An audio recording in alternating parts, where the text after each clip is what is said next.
Hello. I thought I'd share some mantras.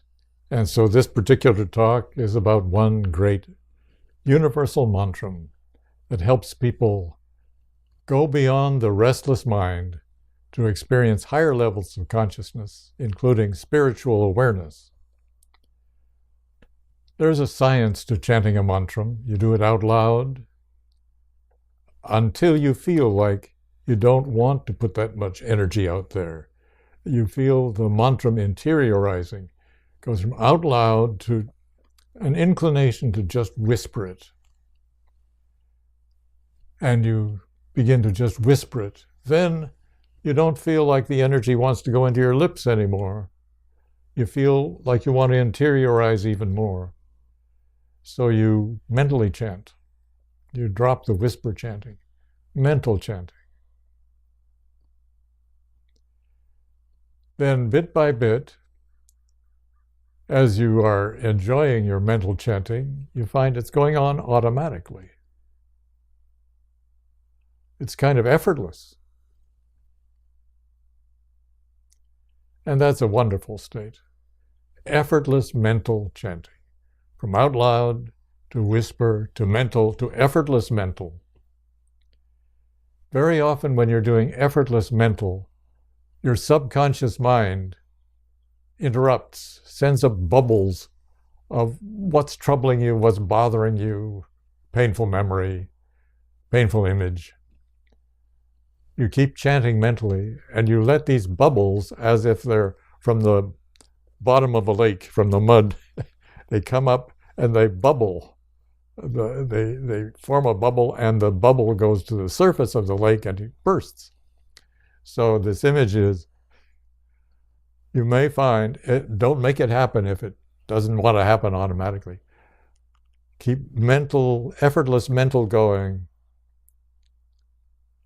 And there may be bubbles of subconscious ventilation, we call it, where the subconscious gets a chance to release inner pressures, inner images, bad memories, wounds, So you just keep chanting, and you allow the subconscious to bubble up if it wants to.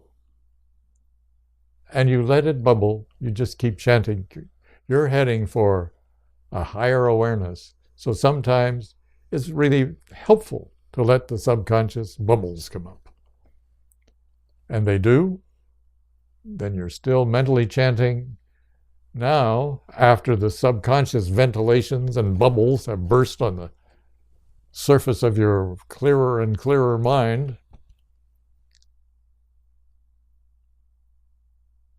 the words start to drop off. Syllables start to fall away from the mantra, from these words that you're chanting. And so the words, whole words may drop off, syllables may drop off. You may end up with just one syllable that you're thinking, and the rest are just fallen away. And so this one syllable kind of rings in your awareness, and then it falls away. When all the syllables have dropped away, and there's just kind of a surge of wonderful energy, or a current of wonderful energy, that's called superconscious chanting. And the goal of chanting mantras for spiritual realization, the goal is that the mantra falls away completely, just leaves a surge of well-being or spiritual awareness, or an awareness of the presence of God, awareness of ananda, ever-new joy, awareness of bliss, ecstasy. So that's what happens when you chant a mantra well, out loud to whisper, to mental, to effortless mental, and subconscious ventilation, and then the syllables start falling off. And you end up with very few or just one, and that falls away.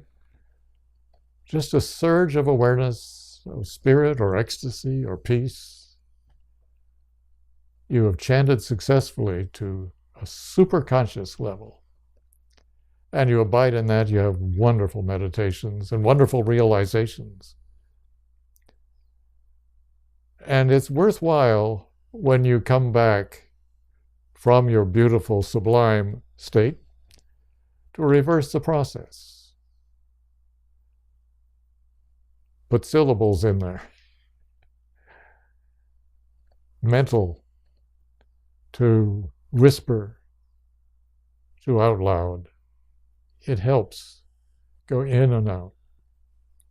Out loud, just chanting and feeling in your whole body this beautiful energy that you've just experienced, this beautiful awareness. So that said, this applies to all these mantras.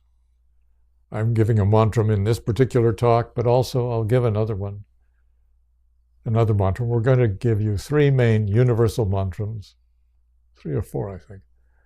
And so this one is Nahang, Nahang, Tuhu, Tuhu.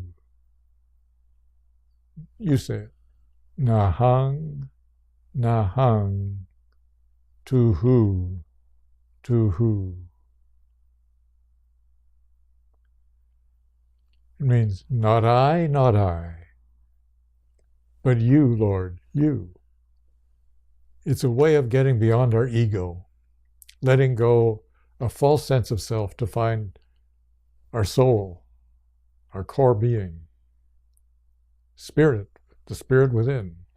So, not I, but thou, but thou. That's the meaning of the mantra. And there's a tune I like to do with it. But I'll start you off and then turn me off and just enjoy chanting Nahang, Nahang, Tuhu, Tuhu. Ready? So you get comfortable. You want to be seated comfortably so you can stay in meditation, that your body doesn't pull you back out. So you kind of check to be sure your spine is straight and that you're comfortable. You plop your legs and arms so they're happy where they are. They don't want to move because they're happy there. And away we go. We'll start out loud, and then we'll go to whisper, and then we'll turn this off. You remember, out loud to whisper, to mental, to effortless mental, to subconscious ventilation if it wants to happen, to syllables dropping off, and then the whole mantra just becomes wordless. It's just kind of a surge or a flow of wonderful heavenly awareness and well-being. Enjoy it. The mantra makes you strong so you can stay in it and enjoy a mantra every day. It's a wonderful way. One of the main definitions of a mantra: cosmic syllables that rescue the mind from the bric-a-brac and the day-to-day noise, the mental-emotional turbulence, the false sense of self, into the soul.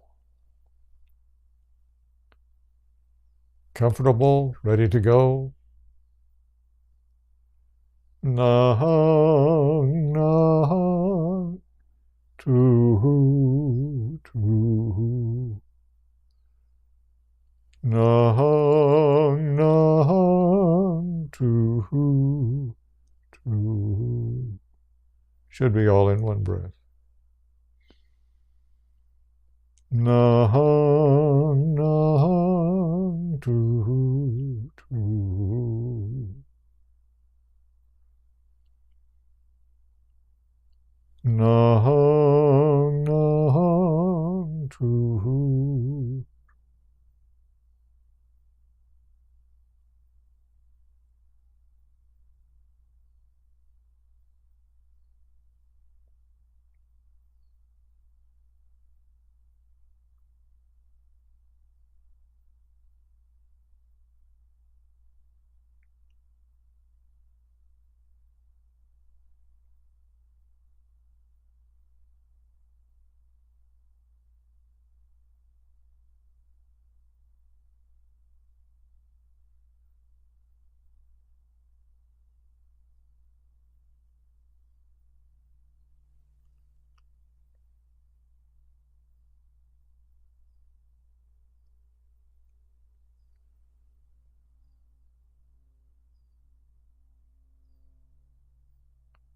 and start.